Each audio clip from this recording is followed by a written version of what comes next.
All right, so welcome back, Kalidas. Thank you so much for joining me on the podcast again. Last time we spoke about the houses and we got through the first six houses, 1 to 6. So today we're going to continue on and dive into houses 7 to 12. So, should we just dive straight in? Sure. Thanks for having me again, Surya. It was a blessing, always a blessing to have satsang, especially when it's about something as fascinating as the way God made creation, which is how Drupada, my teacher, initially in our first ever tutorial together, said that that's what we're trying to understand. You're trying to understand how God makes creation. And of course, that's too big for us to fully grasp, but this tool of astrology will amaze you in what it can unlock in your own understanding of your own life and other people, the people you have to live with and work with. Um, Not necessarily even needing to know their charts, but just knowing that they're different than you, that they hold a different Saturnian placement, that they hold a different ascendant, that they have a different sun and a moon, that they're different than you. And to assume that the world is seen by everyone just as we see it, that's immaturity. And so Swamiji said maturity is the ability to relate to realities other than your own. So astrology really does, even if you don't know someone else's chart, just to know that they're different and they have a completely different set of karmic energies, which is why they don't behave and think the way that we do, and that magnetism will always draw us together with the perfect others that will reflect to us the work in ourselves that needs to be done. So, having gone through the first six houses, now we've been through half of the zodiac. What's very interesting about the zodiac is that it's like a mirror. Um, the first six houses will be reflected in the last six houses. For instance, the seventh house, which we'll begin with today, is the reflection of the first house. So it's the first of the last six houses, the seventh house, and it directly aspects and is exactly opposite on the other side of the zodiac from the first house. And if you recall from our first session, the first house is the house of self, of your personal character development, of your relationship with the only being who you'll always wake up to, which is yourself.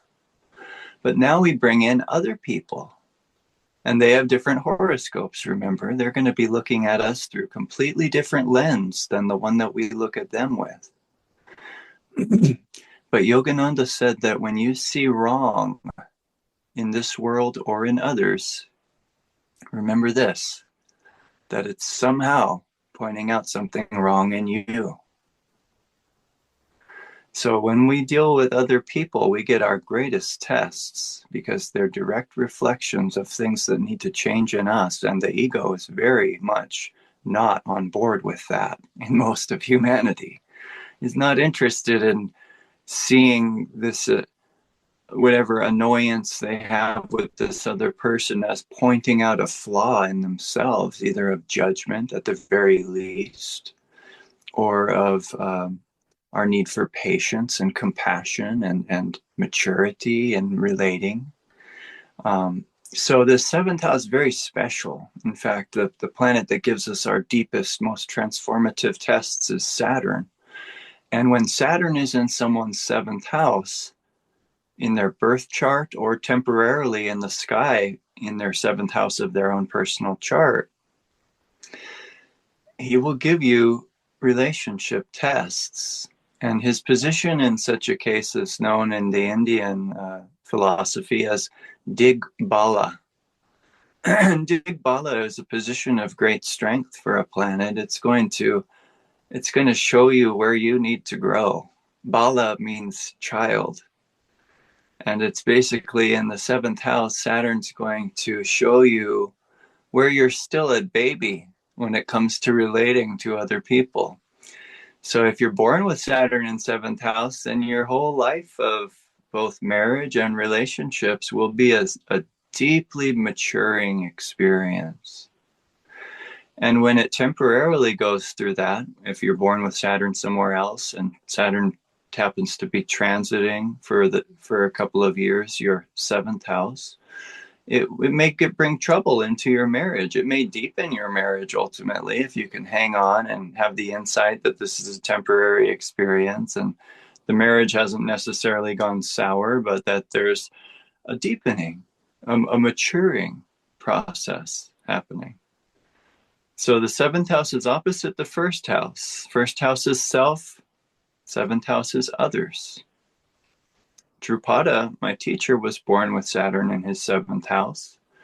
And he had one of his greatest learning points through relationships in his earlier life. And it brought him to this resolution that he was going to focus only on serving others.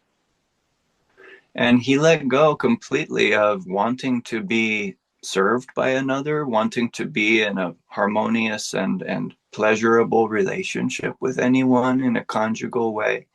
He let go of all of it because it had brought him pain. And he realized, oh, this is teaching me something. So I need to take a break from trying to indulge my desire for a relationship and instead serve people. In other words, change your neediness to generosity. And when you do this, as he said, I did that for a couple of years and I attracted an angel for a partner. And they're married to this day. They have a very inspiring connection and relationship. They both share a lot of light together, and they've traveled to many places and brought that light around this world. So in other words, this seventh house is a source of our character growth. And it has to do with the people we must see every day of our lives, the people that we have magnetized as mirrors. And remember this, when you see something in somebody, like your wife or even your child or your coworkers, and you think that that's off in them, that's pointing out something in you. And if you're wise, you'll go looking for that rather than harping on what makes you miserable about them, because you'll end up miserable. So this seventh house, it doesn't mess around. It's a kama house. It is a desire house. So remember, we go dharma, artha, moksha, dharma, artha, kama, moksha. That's the four aims of life. And going into the seventh house, we're at a kama house, which is, what do I desire from others? Well, what do we desire from others? It might be good to honestly answer that question. We probably desire to be understood, to be recognized for our potential. These are desires of the moon, of the ego, of the separate self. We desire, some people really want fame and recognition. But if you switched all those needs around to an attitude of generosity, I want, what do you want? Kama says you should want something in the seventh house involving other people. I want to help other people. That will improve and change and transform your whole relationship life. And start with the people in your home. Start with your wife or your husband. Start with your children, or start with, if you're in a monastery, start with the fellow monks or nuns. Serve those people who you find it challenging to be around. Change the relationship with them first. Then you'll see it's much more easy to do in the world at large, because it begins at home. So this seventh house is the reflection of the first house. And that's why it helps us grow so very much, because the first house is our personal dharma, our character development. It's almost like there's the lower expression of the seventh house, you could say, which is like, what can I get from others? What can I take from others? And the having Saturn, for example, in the seventh house, the journey there becomes, probably I've been a little bit selfish in the past and like taken from others, and so now I need to learn how to serve others and how to be generous, as you were talking about, and uplifting others. And as a result of that, I don't just help my relationships, but I help myself as well. Hence the connection between the first and seventh. Absolutely. And it is all about you. Your horoscope is God's plan for you. So those others he places in your life, it's wise to see it that way, like you said. And also, if you have Saturn in the seventh house, you're probably somewhat reliant for your own self-worth on the views of others. And that needs to change from how do they see me to how do I see them? And you see them as lights of God, the children of God. You love them. And then you forget about what they think of you as a source of your worth. And in the process, they'll think highly of you because you're treating them well with respect and with love. So, and it's interesting that having Saturn, for example, in the seventh house and having Saturn in the first house, it's opposite, but at the same time it's kind of similar, because you're learning a similar lesson, because they're in that same axis. With the seventh house, then the emphasis is more on relationships, but if it's in the first house, the emphasis is more on self and self-offering, I guess. But ultimately they're kind of pointing towards the same direction. they do, and that's why this mirror of the zodiac is so fascinating, because if you have one, the other side's going to be involved. And of course, we want to balance, and chances are we're unbalanced in some way. And if Saturn's in the first or the seventh, it's going to be both of those houses that need to grow. So yeah. And then after the seventh house comes the eighth house, which is the moksha, the second moksha house in the chart. And this has a lot to do with us working at our karma. The eighth house will give you your karmic debts, and it will do this sometimes in ways that are unexplained, cryptic, hard to understand, hard to accept. If you have malefic planets in your eighth house, it will probably mean that first, you don't quite understand how dangerous it is to create bad karma, to do things that are overly indulgent and selfish. You don't quite understand yet that that's creating bad karma for you. And the eighth house will have a very hard time facing the karmic debt without blaming something outside of themselves for it. So eighth house people can be very deceptive. And this is strange. It's a moksha house, right? But I'm pointing out the lower octave of it. It's a house that has to face some degree of poverty. Eighth house is opposite the second house. And the second house is a house of our material resources, our need to meet the material resources of our needs, our attraction power. So the eighth house will be, if the second house is a house of abundance and wealth, the eighth house will be a house of poverty. And so many people have some form of poverty when they have trouble with this eighth house.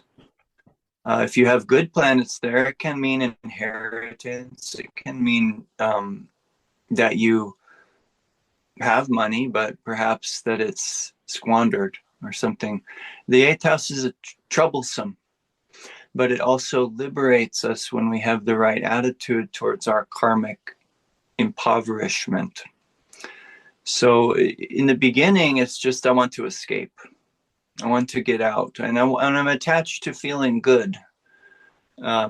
It's kind of an immature aspect of the eighth house, but I'm attached to ecstasy. I want to go to the party and push it till I can push it no more. And so the eighth house will then, a person will suffer impoverishment in the form of their own energy being depleted. Over sexuality, over sensuality, use of drugs, seeking the highest experiences of life without realizing that life is dualistic, So you're going to have to experience also the deepest lows. So it brings us to this point, really. The eighth house is magical because it says, okay, I want to be free from pain. What do I have to do? And it can really humble people. I've seen people who have eighth house malefics end up running halfway houses for reformed drug addicts and prisoners. This is the way you turn it around. You help people who have difficult karma. Eighth house people can be like shamanic and powerful in their healing capabilities, but it's more than likely that it's because they've been to the depths of hell. So how do we see the eighth house as a moksha house? It's going to give you your karma. Accept the karma. See that as God-given rather than given by somebody who you don't like in your life unfairly, because it won't offer us fair treatment. And this eighth house is also, like I said, a place where we can create negative karma.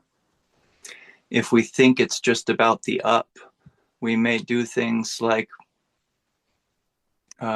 tend towards this, like infidelity or wanting to be with a woman even though she's married.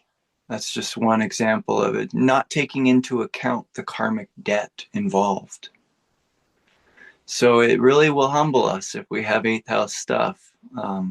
It's pretty much guaranteed that you're going to go through some stark and painful realizations. That's karma. And karma ultimately is an expression of God's love. So a mature devotee of truth in the eighth house will profoundly learn that. They will learn that karma, however it comes to me, is an expression of love. I will trust it. I will blame no one. And some of the great masters had strong eighth houses, such as Swami Kriyananda and Paramahansa Yogananda.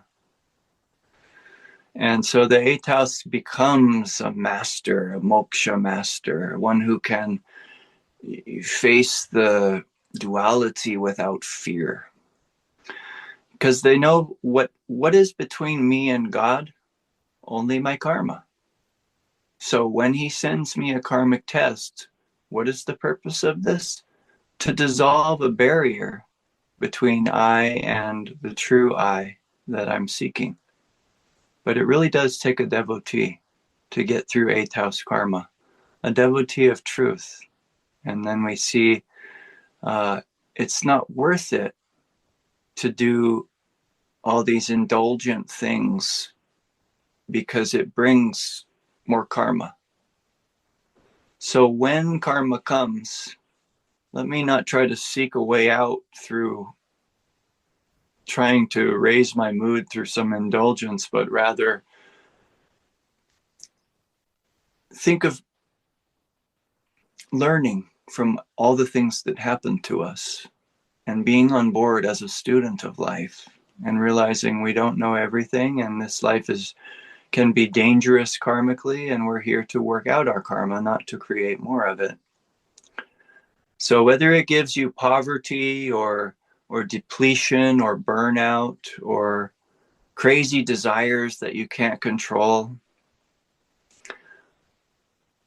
it's producing your karmic debts. That's what it does.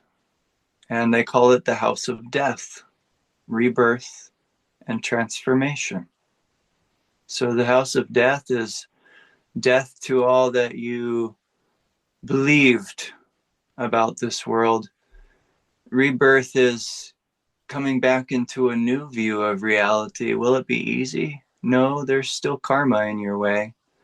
So the transformative part of the eighth house this is to me the most important part of it, is that you have to pray and ask for help and say, God, work through this through me. I can't do this. This karma is too difficult for me, but you, the infinite spirit, can do anything. So I invite you to transform me through this karma in whatever way you have in mind. It's a very good affirmation to say, I don't know what to do here. but God, you know what to do here. So help me to follow the highest path so I can work out my karma rather than create more.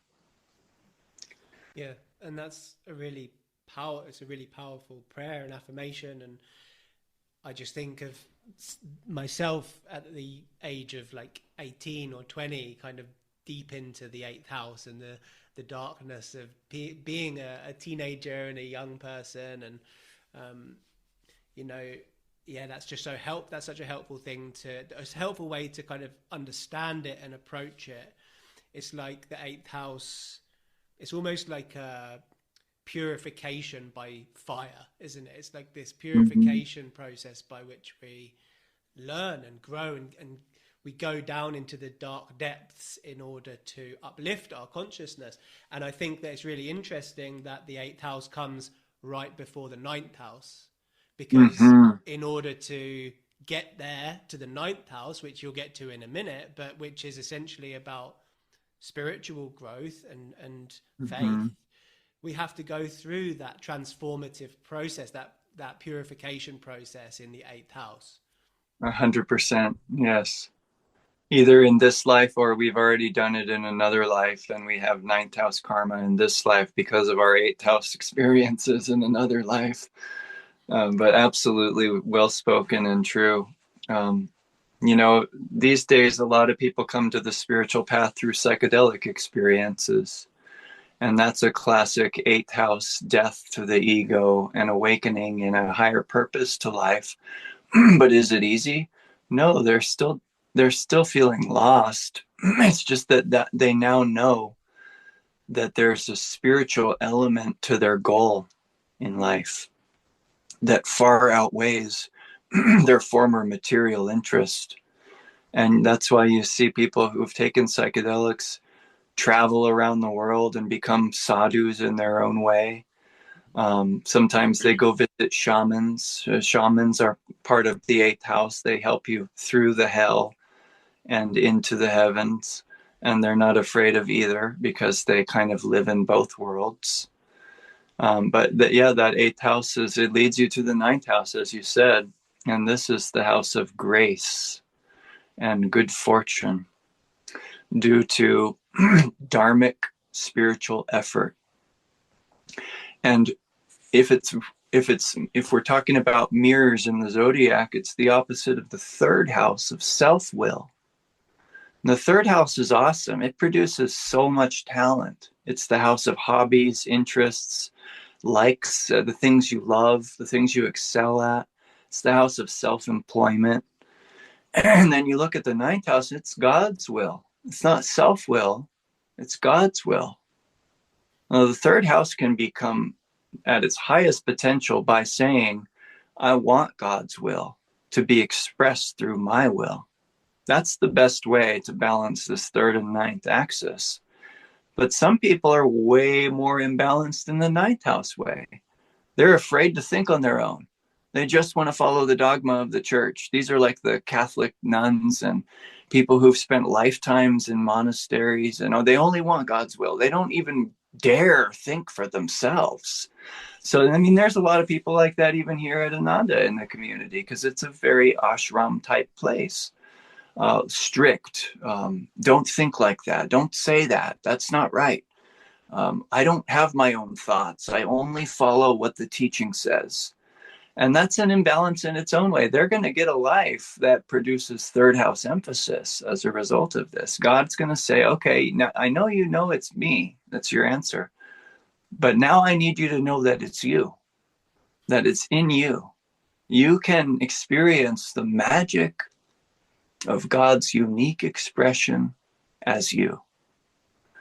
And so the balance really is like a ping pong game here. And then the third and ninth houses, Master brought it to the fore with this affirmation.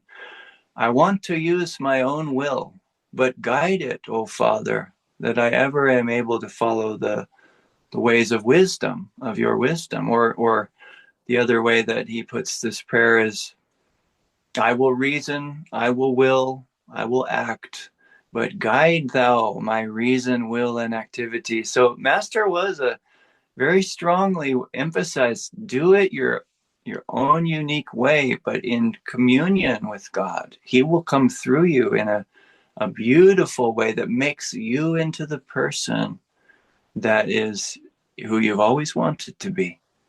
But it will not be in the ego that you grow. It will be in ever more surrender, deeper levels of surrender to Him acting through you.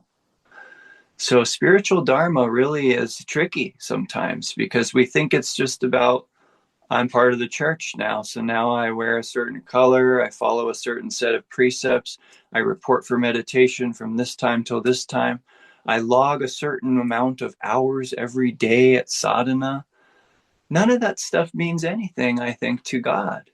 It's more about you being happy, meditating with depth rather than with time length, seeking to attune to His will, not because you're afraid of your own, but to know that His will can guide your will, and you can learn that you're not separate from Him.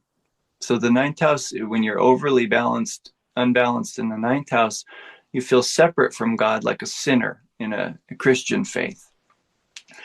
But third house people are busy doing their own thing, wandering through India with no guru. They don't have a set of precepts. They just want to be free. So you see there's a balance there. If you've been a third house person before, you probably need more ninth house energy. If you've been ninth house, you probably need more third house energy of your own will being expressed. But it is, of course, dangerous to do it without prayer and right intention, which says, I will use my own will, but guide it, O Father. And why does the ninth house spiritual dharma, why does it lead us to grace and good fortune? Well, this is because it's God's plan for everyone. Even if you are in a monastery and all you do is want His will and not think for yourself, that will lead you to happiness, but it probably won't liberate you. And there's many, many people in Ananda's work and in many spiritual works who've been monks and nuns for many lifetimes. As Master said to Swami Kriyananda, when Swami said, I love living alone, sir. He said, well, that's because you've done it before. You've been a hermit and a monk many times.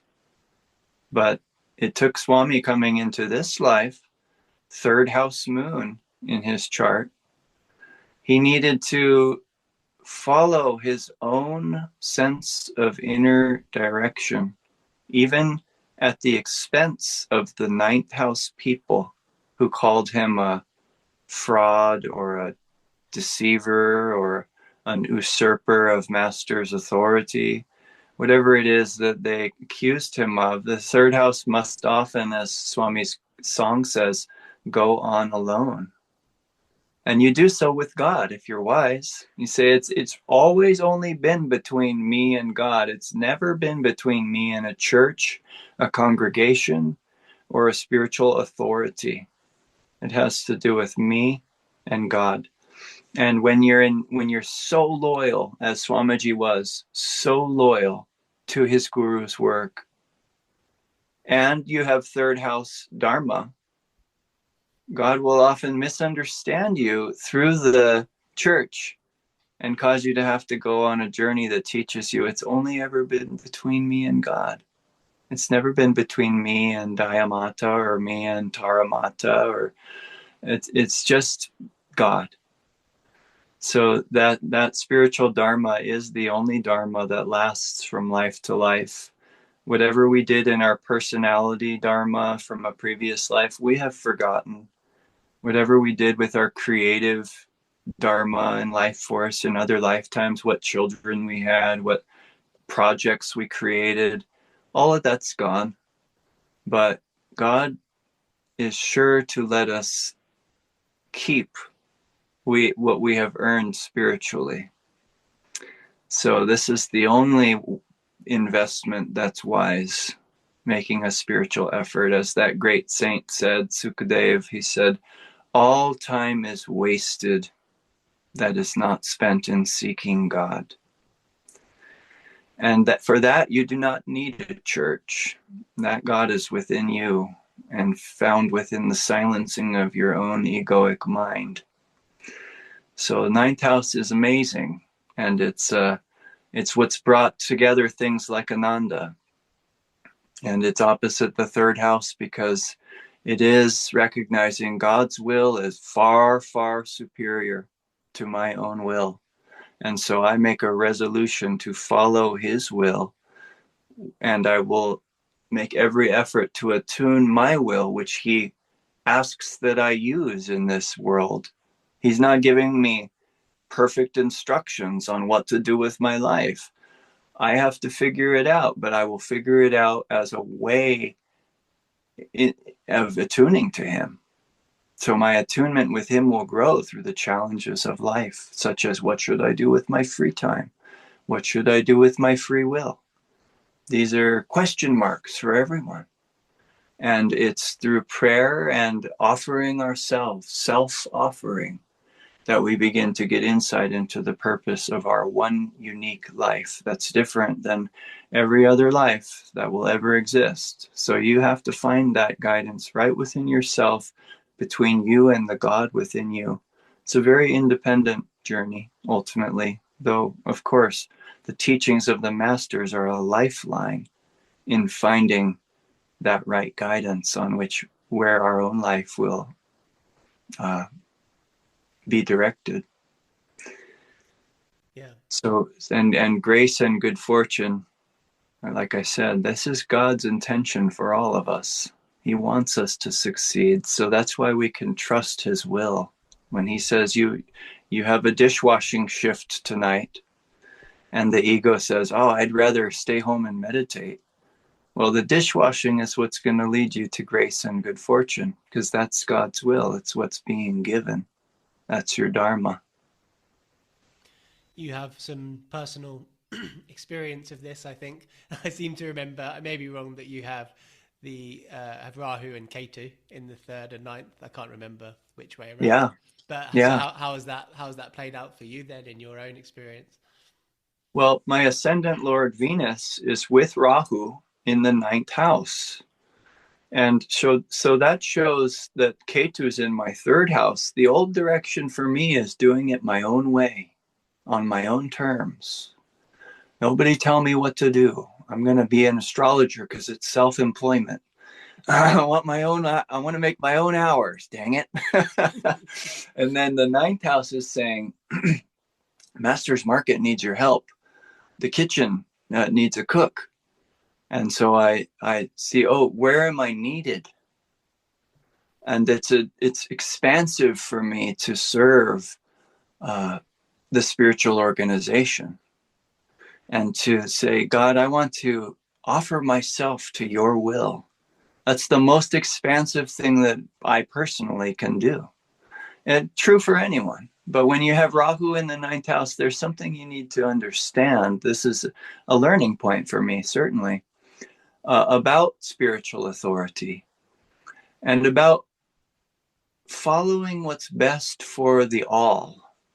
What's going to improve for everyone involved? Because that's how you find God's will.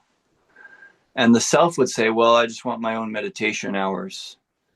But the ninth house would say, well, there's a community here that needs your energy. And it's a spiritual community. It's God's will to develop it. So why not give yourself to what's needed here? So I spend 4 days a week cooking. And it's a great balance to have a spiritual family to serve and to go to Sunday service and report for all the meditations as much as I can. This is all helping my ninth house to unfold. So to make it a little more clear, wherever Rahu is in your chart, that's something your soul is trying to learn more about. And wherever Ketu is something you've already done and exhausted the possibilities of happiness through that. So you have to go towards Rahu and expand into new territory.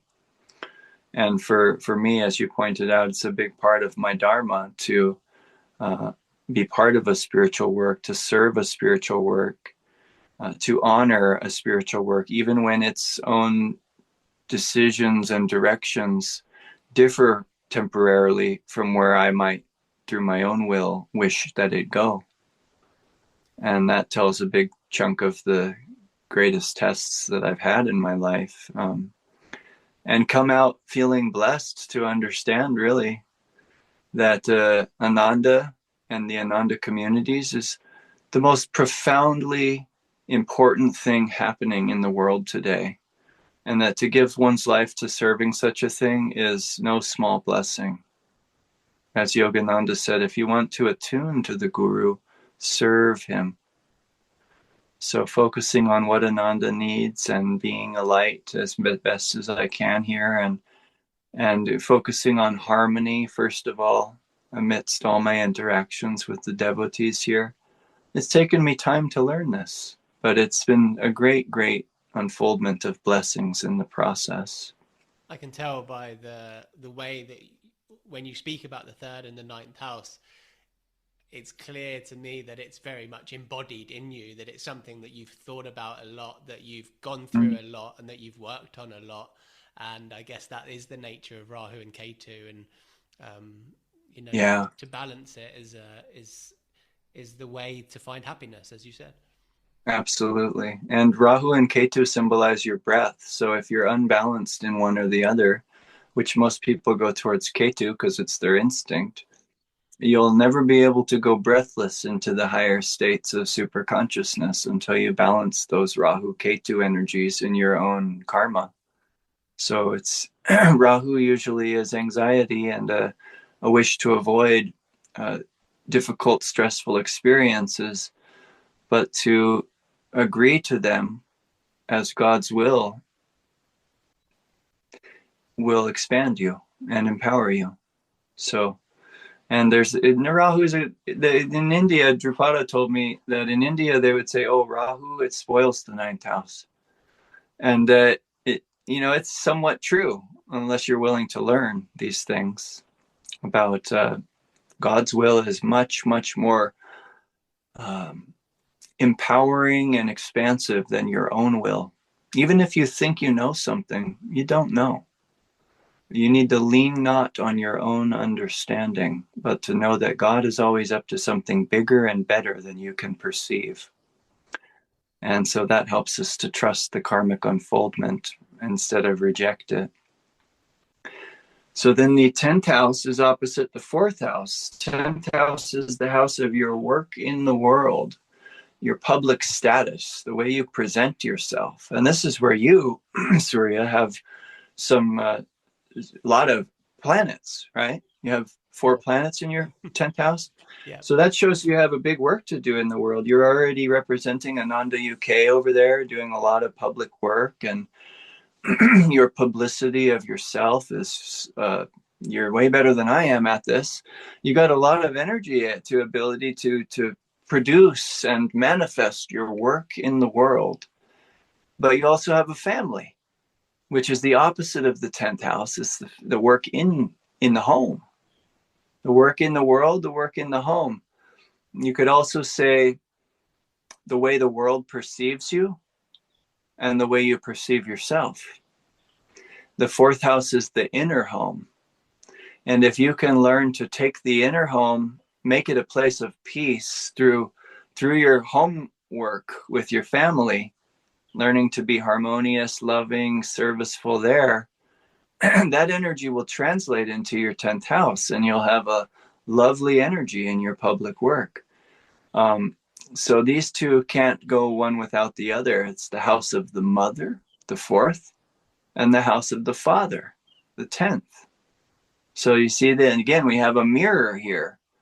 Your work outwardly in the marts of men, and your work inwardly with your emotions around the home, the mother, and the family, which often people have deep-seated impressions from their childhood that cause them to want to make something of themselves in the world as a way to sort of medicate or smooth out the turbulent and traumatic emotions of their childhood and their own family traumas.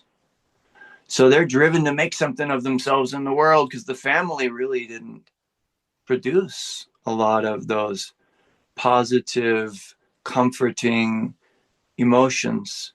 So they imagine, well, I must make something of myself. And that's a good thing, to become an influence in the world for positive change.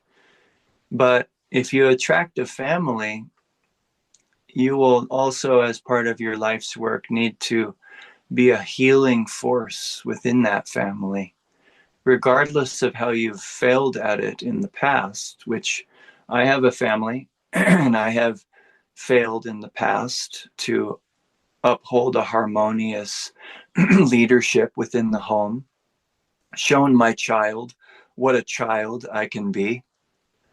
And so that's lessons from the fourth house, that when you learn and when you prioritize harmony and love and service of these people, regardless of how they get on your nerves because they live in your home, then you'll have a lovely energy to bring to your 10th house, which is that you've learned a lot from your fourth house of being in the home. Now it's time to bring that harmonious, loving, healing energy outward into my career practice with my coworkers and with my public energy that I present to the world.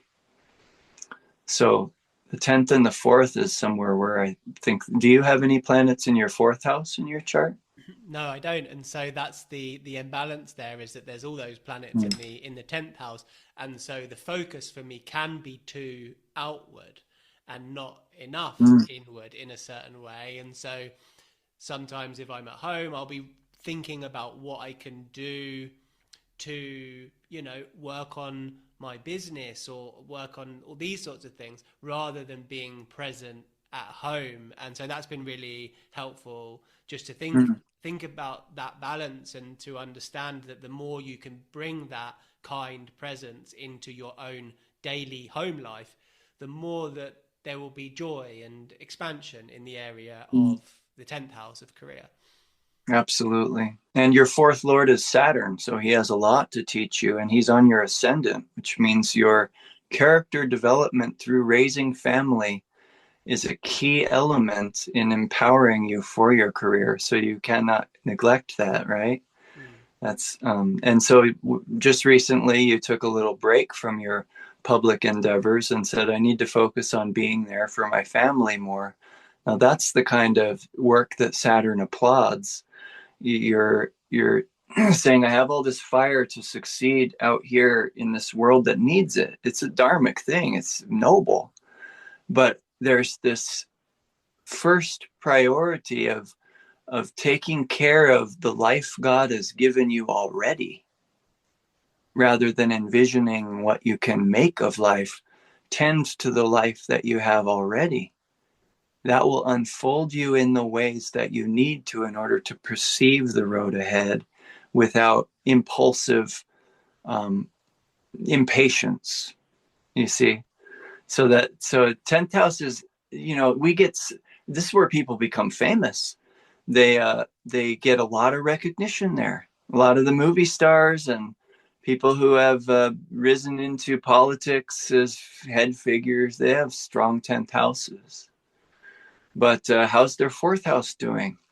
Um, they may crash and burn in the 10th house. As Drupada said, if you have Saturn in the 10th house, you will rise quickly and you will crash. In other words, you will think it's all about making something of yourself in the world, so serious about succeeding in the marts of men, and then you won't have any happiness, because the fourth house is that emotional inner home of happiness. If you're not attending to that, you'll make your family miserable if you even have one, or you'll feel lonely because you don't. Either way, you're not going to be happy. So Saturn in the 10th house has a lot to teach about the value of the fourth house. As you see, wherever Saturn's axis is, he's going to be emphasizing both of those mirrors and saying you have a lot of growth and maturity to learn about these two opposites of life. And for you, since you have Saturn in your first house, it's that first and seventh axis. Now, since I've got Saturn in my 12th house, so it's talking about the 12th and the 6th, and we'll get to the 12th house shortly. But it certainly is working with both of those houses, as well as the other houses' Saturn aspects, which would be the 3rd and the 10th from where he is, which we don't have time to get into today. But he always has an eye on your growth. And when you get blocked, the wisest thing to do when you encounter challenge is say, okay, he's slowing me down because I've got something to learn. So let me focus not on movement forward through this obstacle so much as what I'm meant to learn from this delay. And in career, you'll get delayed many times. It's just not time yet for the karma to ripen. You'll see that in your karmic wheel, though, in the Vimshottari Mahadasha chart. You can get a lot of patience from this thing, this Mahadasha wheel, this 120-year-long wheel that we all incarnate onto and spin with. It will tell you, really, you can see in that when the time will come for certain manifestations of your Dharma. And that's one of the very empowering parts of getting an astrology reading, is to know what karmic period you're in, when the karmic time will come for you to manifest certain desires, when you will be tested greatly.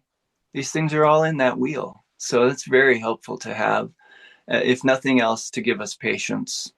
And as you, with four fiery planets in Leo, your 10th house, you've got patience with your career development imposed upon you. And Master says, make something of yourself and your relationship with God and your family and your integrity, and I will take care of this unfoldment of your career. And that's it takes time. And you probably know, having studied astrology, what the time is in your life when the career will really begin to take its true form. I don't know because I don't have your chart in front of me, but we could look at it. You probably have. I've seen in my own chart. And right now I'm 43 years old, and my 20 years of Venus begins when I enter into age 52. So in a sense, that's given me a lot of patience. God's saying, develop yourself, your Dharma, taking care of your family, do what needs to be done in Ananda without thinking you need to be recognized with greater potential. It's all a delusion to try to rush your karma. So anyway, coming back to the 10th house, that's how we manifest our purpose in life. Most people say when they meet you, what do you do? They want to know, well, what's your 10th house about? That's that midheaven. It's what everyone sees is the middle part of the top of the sky. It's what everyone can see, even if they live in a big city. And so that 10th house is exposed to the public. You were asking about my career and so on, and I always think it's going to be this year. This year is going to be the year. But when I went into my sun period, my sun is very strong. As you've seen, it's in the 10th house and it's the 10th lord. So it's like a kind of double career planet. Mm. And I spoke to an astrologer once upon a time, and he gave me the impression that this was going to be huge, brilliant success. And so when that period came around, I kind of almost expected in this egotistical way that I was going to be successful and everything was going to work out. But he missed a couple of really important details, one of which is that Saturn, as you just said, aspects the sun, and so he slows it down. He makes sure that he's doing the right thing. And the other aspect is the sun is surrounded by difficult planets because he's with the 6th lord, the 8th lord, and the 12th lord. All three of them really close, within a couple of degrees. And whilst those planets bring spirituality and astrology and service, they also cause some challenges as well. And so the result from that was that there wasn't major outward success, but what did happen was that there was a major kind of inward success in terms of, during my sun period, I joined Ananda, I found astrology, I got sober, I started doing the inner work. And so that became the victory, which ultimately is a much bigger victory than like becoming Absolutely. rich and famous, right? Yeah. So Right. Absolutely. It's all about you. Your horoscope is God's plan to develop you. What you do in the world is not important because that will all be forgotten. It's just about recognizing this is about my growth. And that's a beautiful perception that during your Sun Dasha, all of that such important roots were found of your Dharma and in your life. Um, I can't remember, where is your Rahu and your Ketu? I have Rahu in my fifth house and I have Okay. Ketu in my So it's the 11th. fifth and the 11th axis. Okay. Well, great, because now we'll move into the 11th house. And this is the house of group support, of serving something bigger than yourself and being served by something bigger than yourself. The fifth house being the opposite of the 11th house. This is the house of the intuitive and discriminative mind. It's one's own mental ability. So fifth house people tend to thrive on their own mental ability, but they will have trouble sometimes when thinking in a group. When wishing their opinion were honored, but there's other opinions in that group, and so it will get compromised. And so the 11th house does have to do with our ability in some ways to compromise our own mental process in honor of a larger group harmony. The 11th house is what Ananda is. It's a community. It's where you commune together. But what's interesting and blessed about Ananda is it's a group of fifth house people who have developed their powerful discriminative minds enough to realize spirituality is the only thing. You can't be at Ananda unless you have recognized that material pursuit as on itself, by itself, is useless. It leads to death, sorrow, and loss, which is the 12th house. So instead, you bring fifth house people together who have had the discernment developed by now after many lifetimes that we must all be here to learn and grow. So when we come together in a group, let us prioritize that rather than our own thought processes, our own brilliant intuitions. Why aren't these being honored? Why isn't everyone just following what I can see is best for everybody?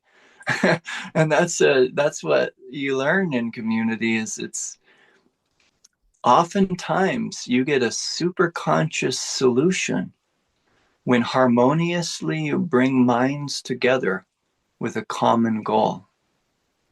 And Ananda is famous for this. They have Sevaka retreats where they break off into groups and they all share about a certain topic, a topic that's been pre-decided, such as service and our, let's say, our struggles and our what we've learned from the benefit of service. A group of 5 like-minded individuals discussing something valuable brings great gain. So community and like-minded people are the greatest gain that we can find here in this chaotic, unpredictable world. And that's why the 11th house is considered a house of gains. It comes before the house of losses, which is the 12th house. But the house of gains, the 11th house, it's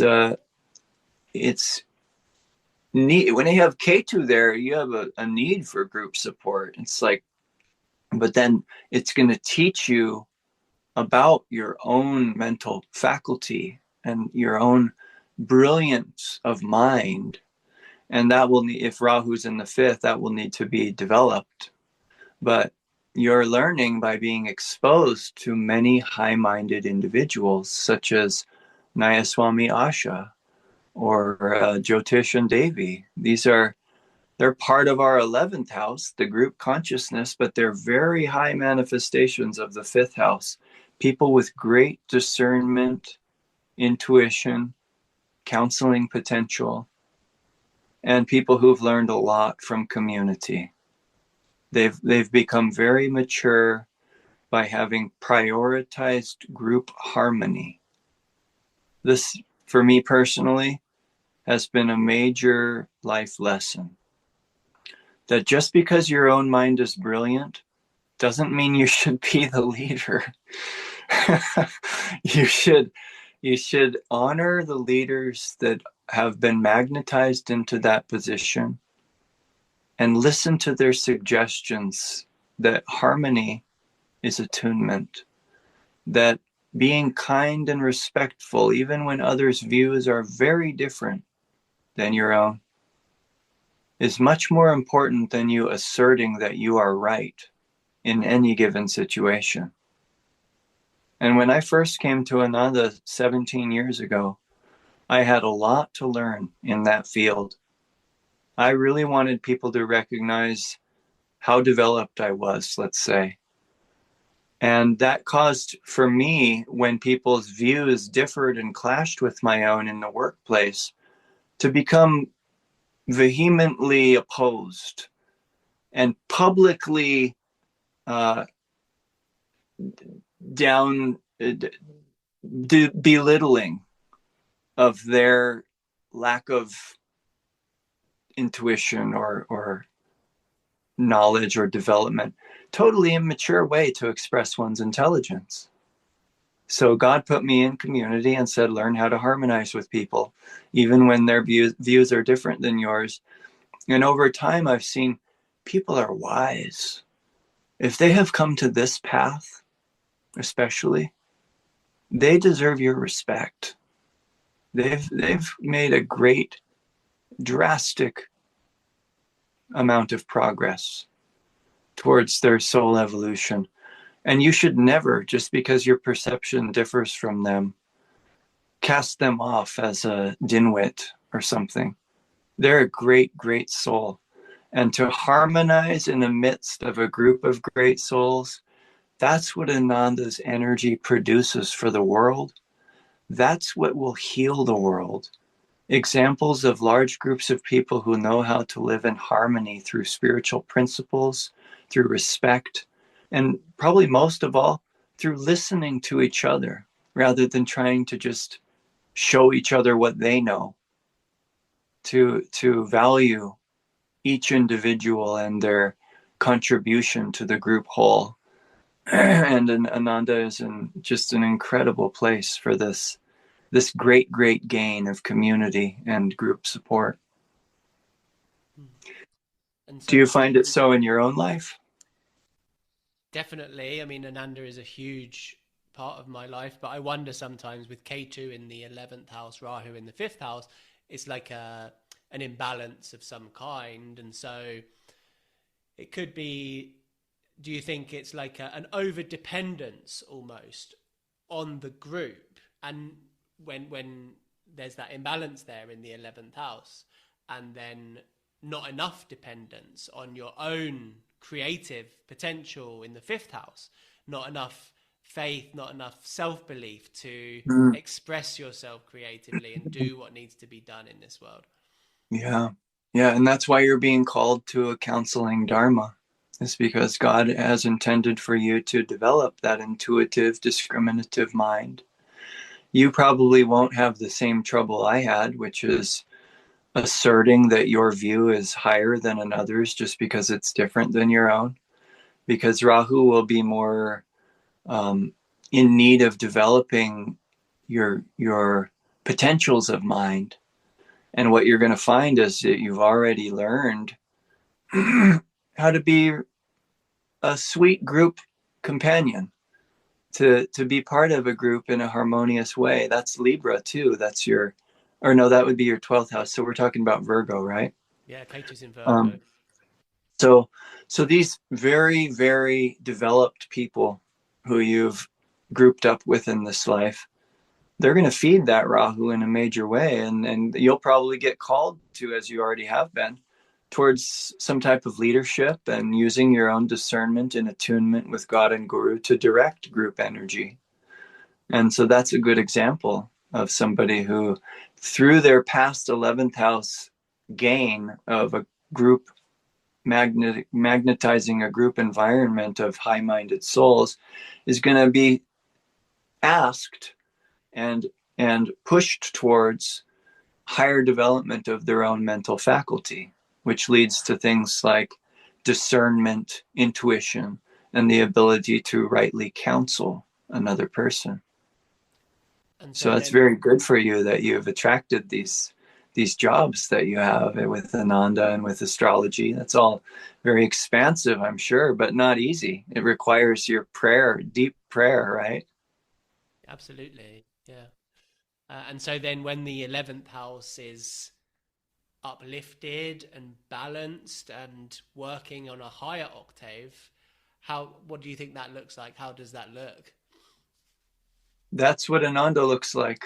It's Yeah. the greatest gain that one can find in this world of good and evil mixing equally, to find a group consciousness that is focused on transcending as Krishna said, this grief-stricken ephemeral plane of existence, which will balance every positive with a negative. You will have a group that's seeking the way out. That's the highest path to happiness, is to get free, to find moksha. And Drupada told me also, the 11th house will attract to you a lot of things. You'll get a lot of fulfillment of your desires with the 11th house. But it's important not to get caught, to keep understanding the 12th house is coming. You may get money, you may get recognition, you may get like-minded individuals who believe in you. These are all the greatest parts of life, I mean, in the world, in the eyes of the world. But you're going to lose it all. And that's the 12th house. It comes to everyone. It's called the house of loss and sorrow. If you're invested in this material world, in your family even, in your children, in your parents, in your career, in any of the things, in your marriage, it's all going to go.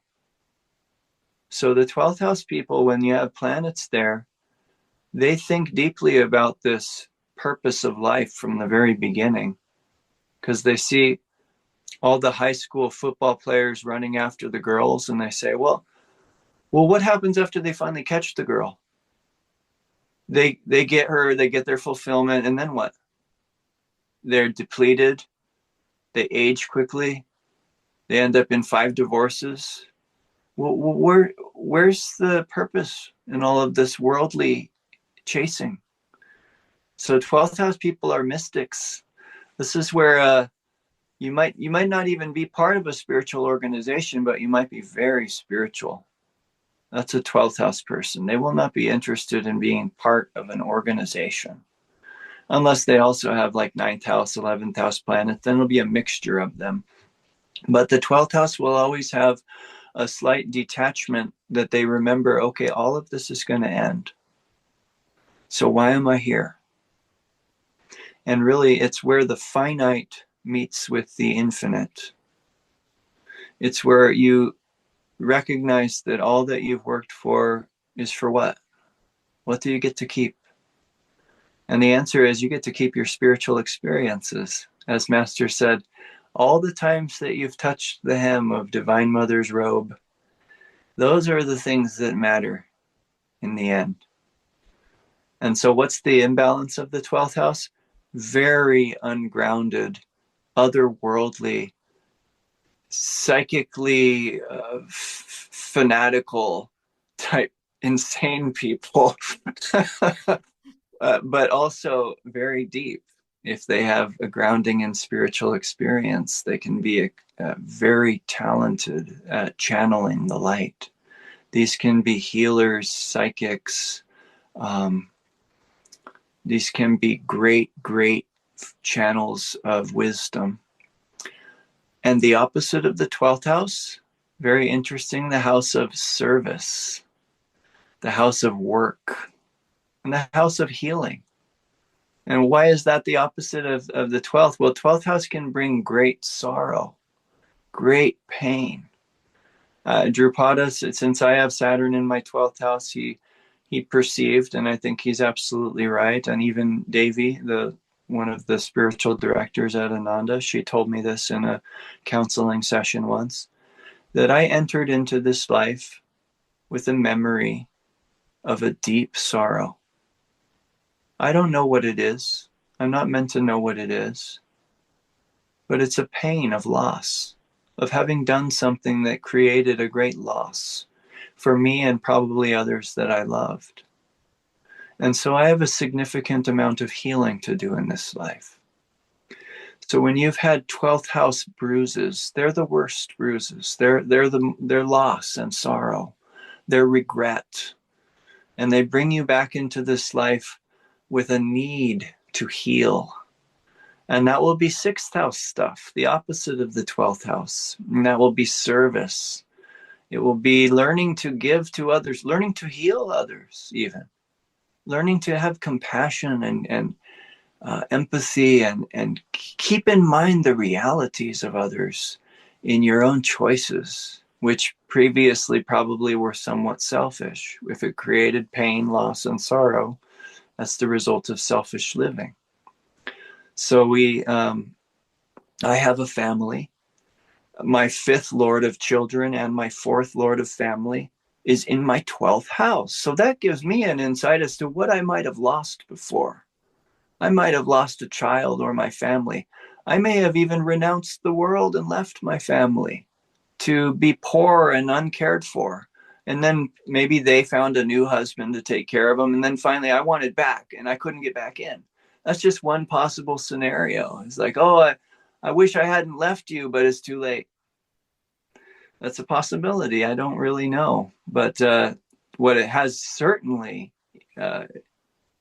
brought about in this life is a dedication to staying with my family even when it gets hard, even when my renunciate tendencies, which is 12th house, it often produces monks or ashramites or people who live outside the societal norm, to recognize really what is renunciation. What is it when defined by an all-seeing master? Because it's certainly not leaving your family. It's certainly not leaving the duties God has called you to through what you've attracted. It's not leaving your dharma for an easier life in a cave, which many renunciates, even in India today, are living. They left their families in drastic ways, and that's a Kali Yuga expression of renunciation. But you could say in Dwapara Yuga, which we're in now, the age of energy, the age that disregards form, the formal renunciate in the orange robe, but rather embraces life as God gives it and renounces their own complaints, renounces their own sense of even of feeling what is justice. As Swamiji said, a brilliant quote from Swami Kriyananda that Ananda used to share. Don't seek justice in this world. You will not find it. Everyone's karma is too complex to understand the workings of the karmic wheel. He said, look for justice by working out your karma, by doing your best where God has placed you, and by not abandoning it, really. That's renunciation, accepting the life God gives you. And for me and you both, and many people in Dwapara Yuga, this is the life of family. So if you find yourself in a workplace or a job that you really wish you didn't have to do, well, that's not renunciation to say, I want to quit. How about learning what you're meant to learn from it, and then God will release you? That's the beautiful part of the faith in God, is that when your karma is done, he will make it clear. So if you're in a situation in life that you wish you weren't, what can you learn from this? Renounce your ego's complaints to it and accept it. Do it as well as it can be done, as long as God wishes you to do it. And he will not keep you in it a day longer than he needs to for you to learn that lesson. So for me, that's renunciation, is being able to, as Drupada said, what do you want to lose? This is what you should focus on in the 12th house. You want to lose your ego, and that takes self-offering. You want to lose your karma. That takes acceptance, maturity, praying for God's help to work through the karma in the right way. And these are 12th house qualities. People who can pray deeply, people who can meditate deeply. The lower aspect of the 12th house would be prisons, hospitals, insane asylums, people who've tried to escape from life in unhealthy, unwise ways, suicides. The 12th house is loss and sorrow. For anyone who tries to get out of it in any other way than following the divine light.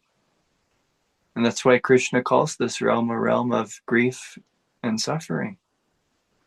So it's at the end, it's waiting for every billionaire who walks this world with confidence and does undharmic things at the expense of many people, or lives selfishly without helping others. They're still living in fear because they're going to lose it all. So what should they do? Well, if you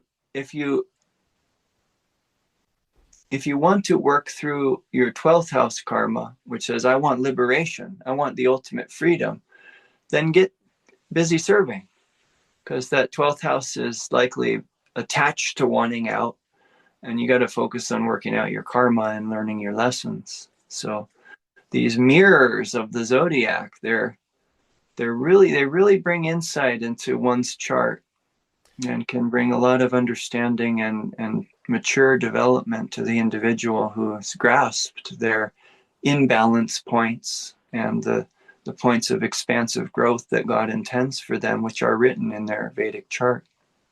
Yeah, and I find it really interesting how the two opposite axes kind of lead to the same thing. Again, as they always do, at the extremes, they're almost the same. So the 12th house is associated more with like deep meditation, Raja Yoga, going into that expansive state of stillness. Whereas the 6th house is the house of karma yoga, right? It's the house of bringing your spirituality out into this world and being a channel of light and serving. And that also is a way to moksha, to self-realization. Both of them very different ways, but both pointing towards the same thing. Right. And as a reading in one of Ananda's Sunday services points out, it's the story of Martha and Mary. And that Mary was so devoted that she'd just sit at Jesus's feet and forget about all the other things that needed to be done for the guests who were arriving, and oiling Jesus's feet. This is like the person staying in meditation and not showing up at work on time. And that's the story of my life. But then there's the Martha, who's so on top of her service that she's like only thinking about what needs next to be done, and she's forgetting the real purpose of it all, which is to be with Christ and to be a channel for Christ. So interesting balance in between the two there, huh? And I think that Ananda really fosters this balance. It really, if you're one on one end, it's going to emphasize the other for you. And if you're on the other end, it's going to emphasize you're very, what you attract through the spiritual work of Ananda will balance that 6th and 12th house axis, so that you walk the razor's edge, which it really is, the spiritual life. It gets thinner and thinner as you get towards the end, and you can easily fall to one side or the other in any imbalance in any one of the axes we've talked about. But this is the ending one, the service and meditation. And when people come to Ananda, what is the first thing they do? They enter into the Karma Yoga program, a steady routine of meditation and service. Then we have a class on meditation and service. Then we go and meditate. Then we serve. We meditate and we serve. And if you can get in that flow of just that, you experience a wonderful expansion of your own inner world. And people consistently report that when they're part of this program, that you start, it's the front door of Ananda Village, is the Karma Yoga program. And it's not that we work people to the bone and cast them off into their small little rooms, which, some may perceive it that way. But there's so much support for balance in this 12th and 6th house, going deep and then serving as a channel. And then when the bell rings for meditation, you got so much support for that. So it's a very beautiful and empowering program that has blessed not only my own life, but countless other people I've seen be transformed by this life of service and meditation. Those two things together, they get you liberation.